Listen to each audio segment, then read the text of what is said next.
Isang dahilan para mabuhay. Tila hindi maaaring leader ng iglesia si Ayungko.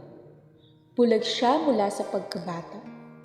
Inamin niyang ilang beses na siyang nagtangkang magpakamatay. Subalit, siya rin ang buhay na saksi sa kapangyarihan ni Jesus na masumpungan ng mga tao sa kanilang pinakamahinang oras at maiangat mula sa kasipayuan. Isinilang si Ayungko mula sa isang debotong pamilya ng Budhismo. Sa edad na 7 taong gulang, nagpasimulang sumakit ang isa niyang mata. Sa kabila ng kanyang paghihirap, hindi siya nakayang dalhin sa klinika ng kanyang mga magulang at nahawa na rin ang isa pang mata. Lumala ang kondisyon ni Ayungko hanggang sa naging ganap na bulag na noong teenager pa lang siya. Pagkatapos ng ika-7 grado, hindi na niya magawang magpatuloy sa kanyang pag-aaral. Isang araw, nang halos 30 taong gulang na si Ayungko, isang Kristiyanong mangangaral ang dumating sa kanilang nayon at nagpasimulang makipag-usap sa mga tao tungkol kay Jesus. Bilang bunga ng mga pabalita ng mangangaral, nabautismuhan si Ayungko at ang kanyang pamilya sa Kristiyanong iglesia.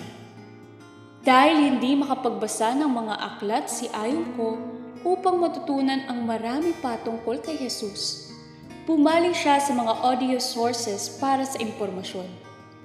Ang pagsasaliksik na iyon ang naghatid sa kanya upang matuklasan ang Adventist World Radio. Hindi natagalan, minahal ko ang programa sa radyo. Wika ni Ayungko. Ang radyo lamang ang nakapagdadala sa akin ng kaalawan. Aking tinatandaan ang oras ng programa at nakikinig sa radyo araw-araw na hanggang ngayon ay aking ginagawa. Dati, hindi ko alam kung sino ang Diyos. Subalit ngayon, kilala ko na siya. Salamat sa radyo. Habang lumalago ang kanyang kaalaman tungkol sa Diyos, nagpasya si Ayungko na magbahagi rin ng kanyang napapakinggan, kaya inanyayahan niya ang kanyang mga kapitbahay at nagtatag ng maliit na pulutong. Nang kalaunay naging regular na ang pagpupulong. Nagpasimula, pagtutuunan niya ng mas higit pa ang programa sa radyo na ginagawa ang pinakamahusay niyang magagawa upang bahagip ang bawat detalye ng pabalita.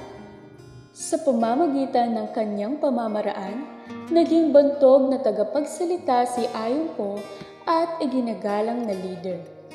Itinatag niya ang isang community service group na tinatawag na Golden Eagle Handicap Foundation na tumutulong sa mga nangangailangan sa loob at paligid ng komunidad.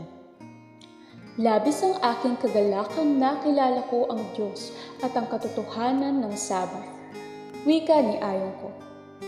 Kung wala ang pabalitang itinuro ng radyo sa akin, walang magiging kabuluhan ang aking buhay. Panawagan. Ang handog sa araw na ito ay para sa Adventist World Radio. Kasalukuyang nagsasahimpapawid ang Adventist World Radio ng higit sa 100 wika. Makakatulong ang inyong mga handog na maitaguyod at palawakin ang gawaing pangangaral ng Adventist World Radio.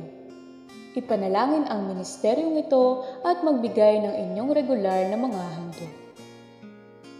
Unahin natin palagi ang Diyos.